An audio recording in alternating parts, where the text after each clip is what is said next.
अस्सलामु अलैकुम दोस्तों, आज मैं आपको एक ऐसी कहानी सुनाने जा रही हूँ जो पूरी दुनिया की तारीख की सबसे खौफनाक, सबसे खूनी और सबसे दिल दहला देने वाली जंग कहलाती है। ये है दूसरी जंग अजीम की कहानी। सन 1939 में दुनिया पर एक ऐसा तूफान टूटा जिसने जमीन को खून से नहला दिया। यूरोप के आसमानों पर बारूद की बदबू फैल गई, शहरों की गलियां मलबे में बदल गईं और इंसानियत की चीखें हर सिमत सुनाई देने लगीं। ये जंग सिर्फ फौजियों के दरमियान नहीं लड़ी गई थी, बल्कि लाखों बेगुनाह औरतें, बच्चे और बूढ़े भी इसकी लपेट में आ गए। जब बम्बार तैयारे आसमान पर उड़ते थे तो नीचे जमीन पर लोग खौफ से कांपते थे। हर धमाका एक नई कहानी छोड़ जाता और हर राख में एक नया दिख छप जाता। एक छोटा सा बच्चा अपनी मां की गोद में बैठा हुआ होता, लेकिन अचानक धमाके की गरज से वो रोने लगता। उसकी मां की आंखों में भी खौफ और लाचारी के आंसू होते।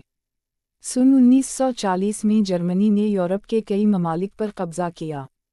फ्रांस, पोलैंड, नॉर्वे, हर जगह की सड़कें सुनसान और हर घर वीरान हो गया। लोग अपने घर छोड़कर भागने पर मजबूर हुए और हजारों जानें एक पल में ज़ाया हो गईं।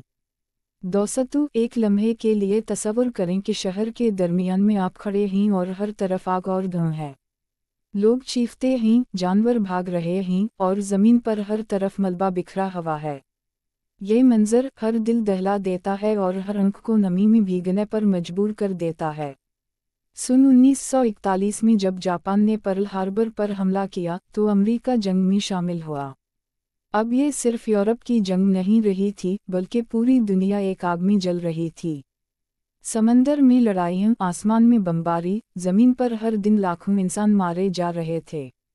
और फिर आया वो लम्हा जब दुनिया ने सबसे खौफनाक मंजर देखा, हिरोशिमा और नागासाकी पर एटम बम।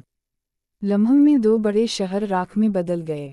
इंसान, जानवर, दरख्त, मकान, सब कुछ जल गया। बच्चे बगैर वालिदैन के रह गए और जिंदा बच जाने वाले भी जहरीले धुएं और खौफ में कांपते रहे।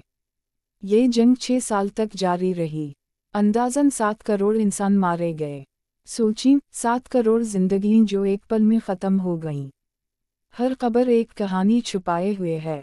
हर आंख में वो खौफ है जो कभी ख़त्म नहीं हुआ। दोस्तों, ये जंग हमें एक सबक देती है, जब ताकत और गुरूर हद से बढ़ जाएं तो इंसान का दुश्मन बन जाता है। जंग से कोई नहीं जीतता, सब हारते हैं। सिर्फ ज़मीन, आसमान और इंसानियत के दिल ज़ख्मी रह जाते हैं।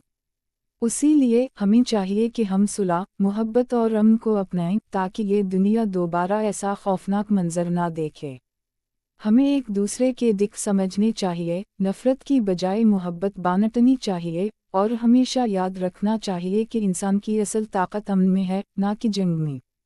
दोस्तों, अगर आपको ये कहानी पसंद आई हो तो चैनल को लाइक करें, कमेंट्स में अपनी राय दें और सब्सक्राइब लाजमी करें। और अगर आपके पास भी कोई अपनी कहानी या वाक़या है तो हमें भेजें ताकि हम उसे दुनिया के साथ शेयर कर सकें।